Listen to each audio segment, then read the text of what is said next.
ভাবি খুশি তো মাসাল্লাহ ভাই, তুমি খুশি নি? আমি কই, দেখো ভাবি, আমি তো অল্পতে খুশি হইতে পারি না, আমার দরকার বড় বড় ধামাকা। ভাবিকে তো লই আইছি না।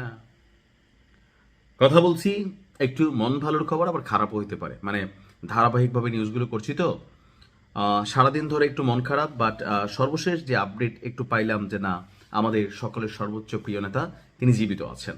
তবে তার কোনো ভিডিও বার্তা, অডিও বার্তা আসলে ওইভাবে মিডিয়াতে আসে নাই। এই নিউজটা নিয়ে আমি আগেই বলছি যে ধরেন এখানে যদি তিনি মারাও যান, এটাও যেমন প্রকাশিত আপাতত হবে না, আবার যদি মারা নাও যান, এটাও কিন্তু আপাতত ওইভাবে সামনে আসবে না, কারণ এখানে একটা যুদ্ধের মধ্যে মনস্তাত্ত্বিক একটা লড়াই কিন্তু চলছে। তো এর মাঝখানে গতকালকে ইসরায়েলের অভিযানের বিপরীতে ইরান কিন্তু অনেকগুলো অভিযান চালিয়েছে। এর মধ্যে মধ্যপ্রাচ্যের অনেক দেশ, বাহরাইন, কাতার, বিভিন্ন জায়গায় তারা কিন্তু অভিযান চালিয়েছে। দুবাইও চালিয়েছে, কারণ দুবাইও হচ্ছে গুটিবাস যারা পশ্চিমাদের শক্তি বা ইসরায়েলের সাথে তাদের ভালো সম্পর্ক। তো এর মাঝখানে হচ্ছে দফায় দফায় হামলা যখন ইসরায়েল চালালো, এবার ইরানও দফায় দফায় একের পর এক মেশিনারি ছুটে পাঠাচ্ছে ইসরায়েলের দিকে। বলা হচ্ছে যে ইসরায়েলের রাজধানী অর্থাৎ কলিজা, যে কোনো দেশের একটা কলিজা, এটা হচ্ছে রাজধানীটা। তো রাজধানীতে তেল আবিবে ব্যাপক বিস্ফোরণের শব্দ শোনা গেছে।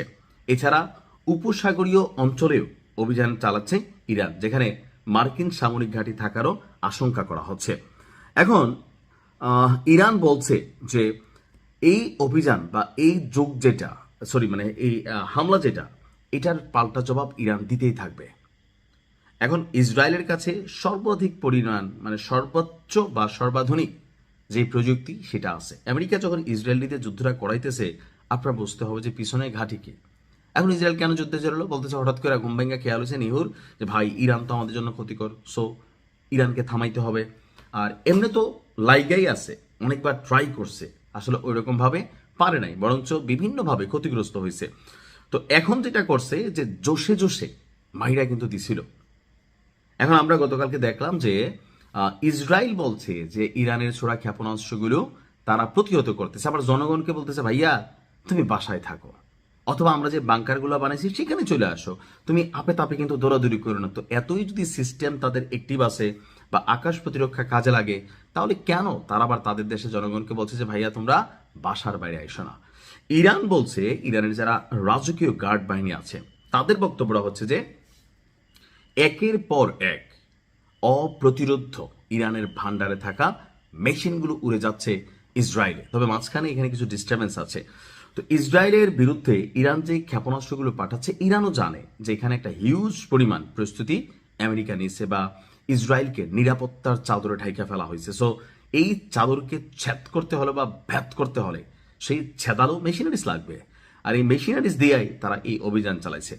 রাজধানী তেল আবিবের গুরুত্বপূর্ণ বেশ কিছু স্থানে হামলার খবর পাওয়া গেছে, সেখানে এখন জরুরি অবস্থা জারি।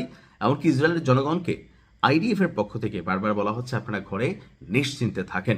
ইরান বলছে তাদের এই অভিযান সফল হয়েছে, এমনকি কিছু সামরিক ঘাঁটিতেও তারা অভিযান চালিয়েছে আর সেগুলো সফল হয়েছে।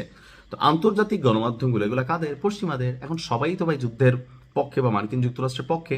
সো তারা কি আসলে সত্যি খবরটা দিবে? দিবে না, কারণ এটা মনস্তাত্ত্বিক একটা যুদ্ধ। ধরেন দেশের জনগণ খেপা যেতে পারে, এই কারণে তারা অনেক কিছু হয়তো প্রকাশ করছে না। বাট ইরান বলছে যে अभी तो पिक्चर शुरू हुई है। আল্লাহ ইরানকে হেফাজত করুক। আসসালামু আলাইকুম।